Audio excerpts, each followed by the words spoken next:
children, how are you all? I'm sure you all are fine and safe at your home. So children, let's begin with our next chapter, which is The Lion and the Mouse. Once a naughty little mouse named Cutie ran up and down a lion's named Eleazar's body while he was sleeping. Eleazar was very angry. He caught him and holding him in his large claws, roared in anger. How dare you wake me up? Don't you know that I am king of the forest? Anyone who disturbs me while sleeping deserves to die. I shall kill you and eat you. No, no, please don't kill me, your majesty, said Cutie. बच्चों, एक mouse था जिसका नाम था cutie. वो एक सोते हुए लायन के ऊपर उछल कूद कर रहा था, जंप कर रहा था, उसे परेशान कर रहा था. तो उस लायन जिसका नाम था अलेसर, उसे बहुत गुस्सा आया और वो एंग्री होकर बोला कि तुमने मेरी नींद खराब की है, मुझे डिस्टर्ब किया है.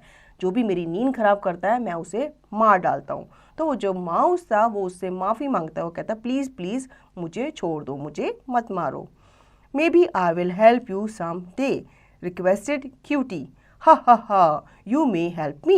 What an stupid idea, said Eleazar. But you have made me laugh and put me into a good mood again, so I'll let you go. Eleazar let Cutie go free. अब वो mouse से request करता है कि please मुझे छोड़ दो, मुझे जाने दो, हो सकता है मैं कल को तुम्हारी क्या करूं, हेल्प करूं. ये सुनकर उस लायन को बहुत हंसी आती है. वो कहता है कि तुम इतने छोटे से हो, तुम मेरी क्या हेल्प कर सकते हो, पर चलो मैं तुम्हें छोड़ देता हूँ क्योंकि तुमने मुझे हंसाया है अपनी ये फनी बात कहकर. One day Cutie saw Eleazar caught in a net.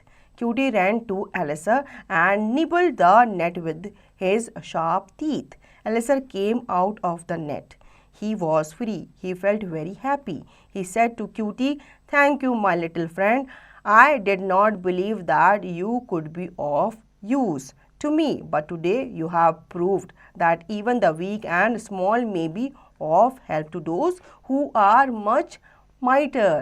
एक दिन क्या हुआ, एक जंगल में उस लायन को पकड़ने के लिए एक शिकारी आया, ठीक है, और उसने उस लायन के ऊपर क्या डाल दिया, जाल डाल दिया, उसे वहाँ पे नेट में पकड़ लिया. अब वो क्राई कर रहा होता है, रो रहा होता है, क्योंकि वो अपने आप को उस नेट से बाहर ही नहीं निकल पा रहा था. तो माउस ने उसकी क्राई सुनी और उसके पास आया तो देखा कि जो लायन है वो नेट में फंसा हुआ है. तो उसने अपने शार्प टीथ से क्या किया, उस लायन के नेट को काट दिया और उसे क्या कर दिया, फ्री कर दिया. तो लायन बहुत खुश हुआ ये देखकर कि माउस ने मेरी सच में हेल्प की है. तो वो बहुत खुश होता है और उसे क्या कहता है, थैंक यू कहता है. वो कहता है कि मुझे यकीन ही नहीं था कि तुम इतने छोटे से हो और इतने छोटे से भी होकर मेरी हेल्प कर सकते हो. फिर वो दोनों क्या बन गए, फ्रेंड बन गए. Now glossary. Naughty, behaving badly, mischievous. ठीक है, नॉटी का मतलब पता ही होता है ना, शरारती. Wake up, to make somebody stop sleeping, किसी को नींद से जगाना क्या होता है, wake up. Roar, to make a very loud sound. जो लायंस होते हैं वो क्या करते हैं, रॉर करते हैं, दहाड़ते हैं. Stupid, not sensible, illogical. ठीक है, स्टूपिड का मतलब होता है जो सेंसिबल नहीं होता और जो इलॉजिकल बात करता है. Nibble, to cut. निबल का मतलब होता है किसी चीज़ को कट कर देना, काट देना. तो बच्चों, आई होप आपको ये स्टोरी अच्छी लगी होगी और स्टोरी से आपको ये सीख भी मिली होगी कि इंसान छोटा बड़ा या जानवर छोटा बड़ा कोई भी हो, किसी की भी मदद कर सकता है. तो बच्चों, अब इसका रिवीजन और दी गई एक्सरसाइज की प्रैक्टिस आप खुद से करेंगे.